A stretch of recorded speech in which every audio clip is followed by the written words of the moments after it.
Hey friends, welcome back to Talking with Teri. Now, being told no, not making the cut, being disappointed by the outcomes is all part of the journey called life. Now, some of us fight against it, others fall victim to it, and others persevere, making that experience the fuel that inspires greatness. Now, what's the difference between all of those? Today, we're going to be unpacking what many of us face. Rejection sensitivity, how to become more resilient. Now, we're going to unpack a current situation that my daughter is facing and what we're being taught, as well as what we can learn from this. Now, as a parent, we always want to try to do what's best for our kids, right? And we also want to take a look at the long term. I know this is true for me. I want to look at the long term message that we're sending. What are the life lessons that are being taught within this? And sometimes that requires us to help our kids become more resilient in the experiences and not just, quote, save them. And I know there's a lot of us parents that, want to rescue, right? But there's also a time for us to really allow our kids to be an advocate for what matters to them. Okay, so right now my daughter, she tried out for a team. I'm just going to say it here. She tried out for the Palms team, okay? Now, giving a little backstory on my daughter, she's an athlete. She's a natural athlete, which I don't know where she gets it from because it's not from me, but she gets it from her dad. But she's a competitive softball player, and that is her heart and soul. Now, she's played volleyball. She's played some other sports along the world. She's done swimming. She did do cheerleading back in probably 6-7 years ago, okay? And so she's hunkered in on softball, okay? So those are her skill sets. Girlfriend asked her, hey, I want you to come try out for Palms with me. And she's like, it takes her a lot of convincing, but the girl convinces her to try out. I am blown away. I'm like, yay, this is great. I love that she's expanding her horizons. I love that she's stepping out of her comfort zone, right? So she tries out, and there's two teams. She, in her head, thinks that she's going to make the better team, okay, the other team, okay? And so she doesn't. She makes the other team, okay? She makes this. It's blue and silver. She makes the silver team, okay? And again, nothing wrong with that. First time, yay, good for her. She doesn't have the skill set. She doesn't really have, the time in, if you will. And I'm proud of her. I'm proud of her because she tried something that she hadn't tried before, and she made, a team, right? Yay. Okay, so she makes this team.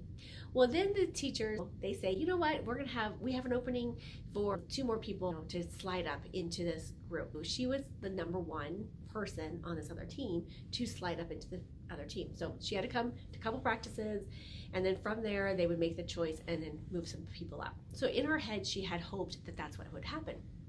Well, lo and behold, she tries out, she goes to the things, and the people overseeing this says, you know what, you tried too hard. Okay, which again, I don't know what kind of message that sends to kids. She was so engaged in this and wanted to do her best that she tried too hard. Anyhow, I'm gonna set my judgment aside for a second, okay? So anyways, I am still okay with her being on this team. Again, for the very reasons I just explained. This is a new territory that she's never played again on, okay? And for me, I have said this before, it's I don't mind having my daughter hear no, because she's going to hear no. This is just the one example of her being told no in life that will continue to be hearing no. And this, I think, is so important for us to know that just because we hear a no doesn't mean that it's the end of the world, right? So again, I'm still okay with her being on this team, right? But now she's having this internal struggle, okay? And I would love to hear from you, because again, part of this, there's 2 sides here.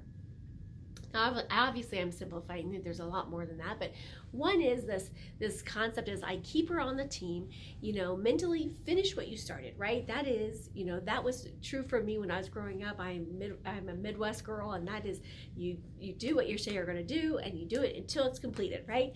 That is that process, right? The other part of this is just, let her quit, right?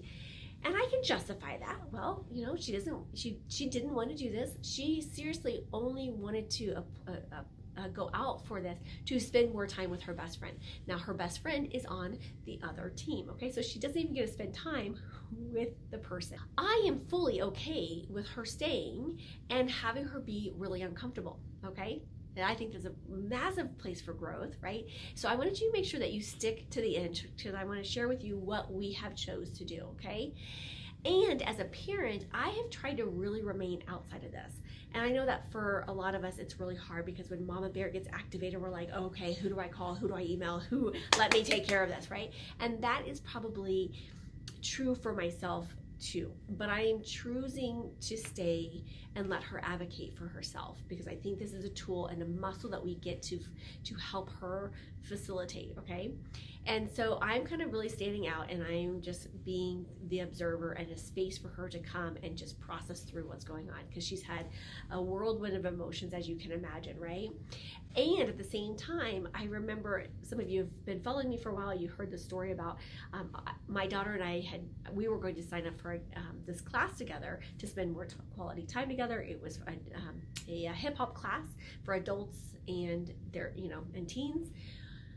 In the 11th hour, my daughter says, you know what, Mom, this is not for me. I'm not going to do it. I'm stepping out. And so I was still scheduled to go to this class. And so I was like, you know what, I'm going to go.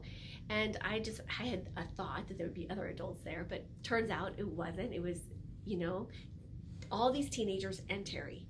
And what I discovered was I was so incredibly uncomfortable. Now, get that I have a pretty large comfort zone, but it made me uncomfortable. So I had to sit with it and go, you know what?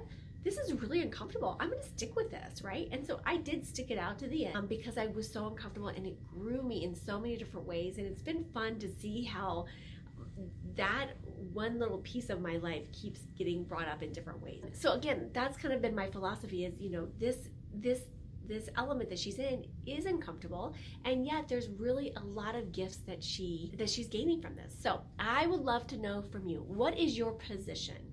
If you were to give me some direct guidance right now, put it in the chat.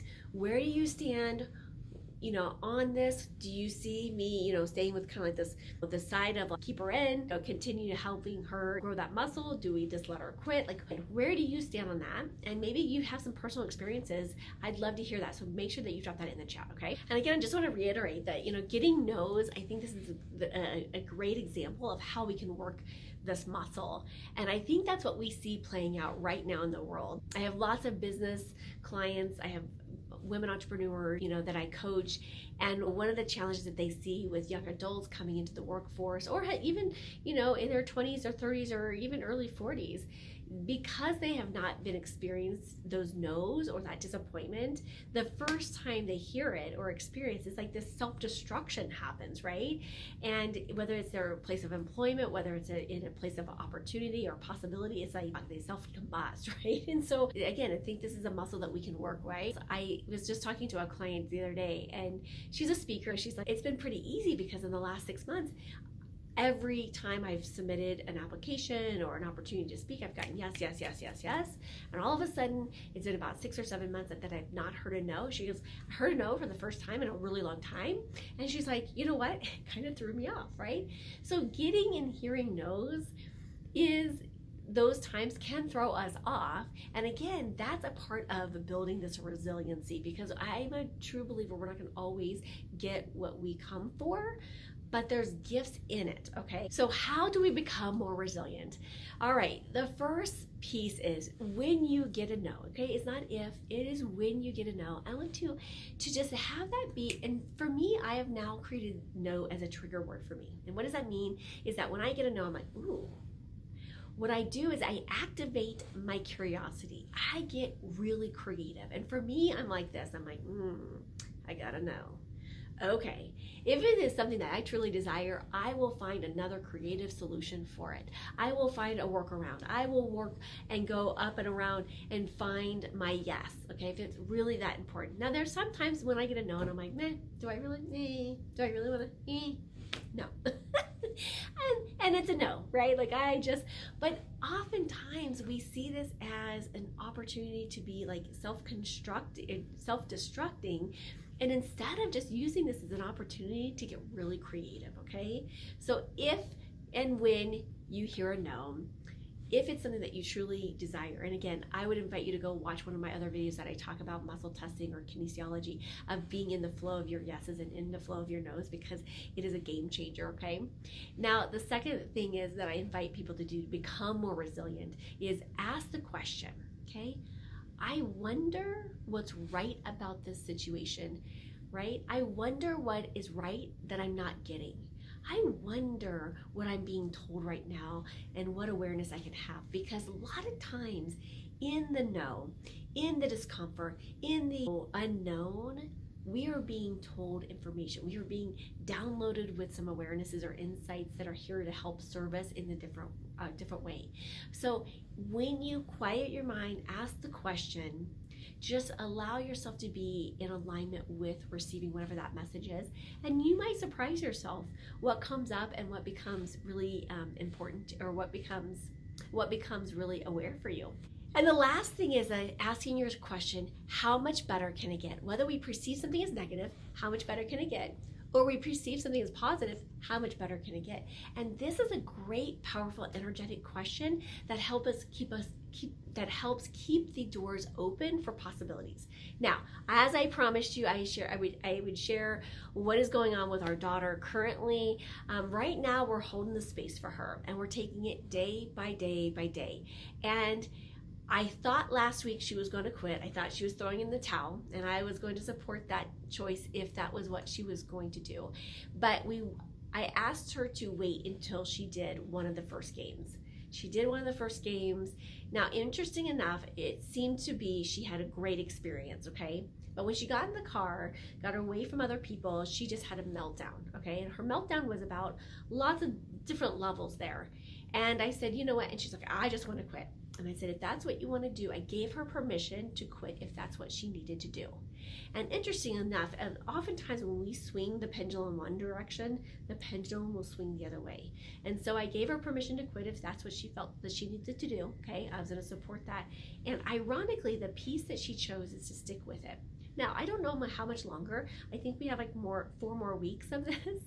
So, but I'm just going to allow her to create the space and allow her inner wisdom to guide her in this process. So that's what we're doing. That's where we're staying at right now. So as of to date, on the date of this filming, she is currently a POMS cheerleader.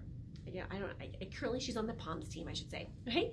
So I'm going to invite us to look at this and take in this wisdom and take in the knowing that it is okay, absolutely okay to hear no, and we are going to hear no over and over and over again. But it is up to us to create the resiliency to propel us forward in our lives and in our businesses and even in our relationships. So as always, be bold, be brave, be fearless.